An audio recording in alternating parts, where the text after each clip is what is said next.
শনিবার রাতে ওয়াশিংটন ডিসির হিলটন হোটেলে বার্ষিক এই অনুষ্ঠান চলছিল। ট্রাম্প ও অন্যান্য অতিথিরা বলরুমে অবস্থান করছিলেন। এমন সময়ে হঠাৎ কয়েকটি জোরে শব্দ শোনা যায়, তবে ঠিক কী ঘটেছিল তা তাৎক্ষণিকভাবে স্পষ্ট হয়নি। ঘটনার পরপরই অতিথিদের মধ্যে আতঙ্ক ছড়িয়ে পড়ে। উপস্থিত লোকজন কথা বলা বন্ধ করে দেন এবং অনেকে চিৎকার করে বলতে থাকেন। শত শত অতিথি দ্রুত টেবিলের নিচে আশ্রয় নেন। যুদ্ধ সরঞ্জাম পরা সিক্রেট সার্ভিসের সদস্যরা ডাইনিং হলে ঢুকে নিরাপত্তা বলয় গড়ে তুলতে দেখা যায়।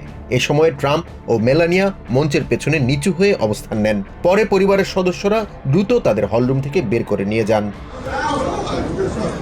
রয়টার্সের এক ফ্রিল্যান্স আলোকচিত্রী জানান, হোটেলের ভেতরে 4 থেকে 6টি জোরে শব্দ শোনা যায়। একাধিক গণমাধ্যমে একজন বন্দুকধারীর উপস্থিতির খবর দেওয়া হলেও তাৎক্ষণিকভাবে আনুষ্ঠানিক নিশ্চিতকরণ পাওয়া যায়নি। যদিও তা নৈশভোজস্থলের একেবারে কাছাকাছি ছিল না, কর্তৃপক্ষ জানিয়েছে ঘটনাটি সেই বলরুমের বাইরে ঘটেছে যেখানে ট্রাম্প ও অন্য অতিথিরা বসেছিলেন। ঘটনার প্রায় 1 ঘন্টা পর ট্রাম্প নিজের সামাজিক মাধ্যম ট্রুথ সোশ্যালে পোস্ট দিয়ে জানান, একজন শুটার বা বন্দুকধারীকে আটক করা হয়েছে।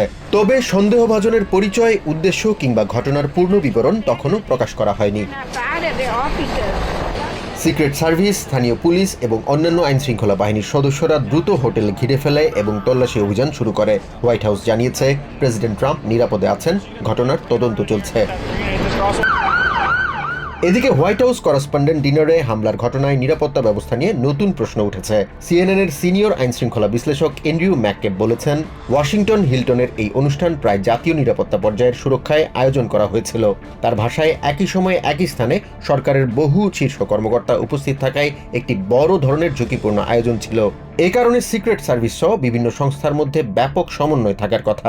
ম্যাককেব বলেন, যদি কোনো বন্দুকধারী নিরাপত্তা বলয় ভেঙে ভেতরে প্রবেশ করতে সক্ষম হয়ে থাকে, তবে পুরো নিরাপত্তা পরিকল্পনাই কার্যত ব্যর্থ হয়েছে। তিনি আরও বলেন, আইনশৃঙ্খলা বাহিনীর নিরাপত্তা পরিকল্পনায় সবচেয়ে বড় শত্রু হল অপ্রত্যাশিত ঘটনা। ডিনারে গোলাগুলির ঘটনার পর নিরাপত্তা ব্যবস্থার কার্যকারিতা এখন তদন্তের কেন্দ্রে এসেছে।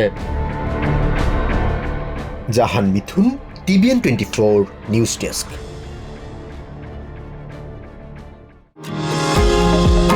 নিউ ইয়র্ক থেকে সম্প্রচারিত টিবিএন 24 টেলিভিশন বিশ্বজুড়ে বাঙালির কণ্ঠস্বর।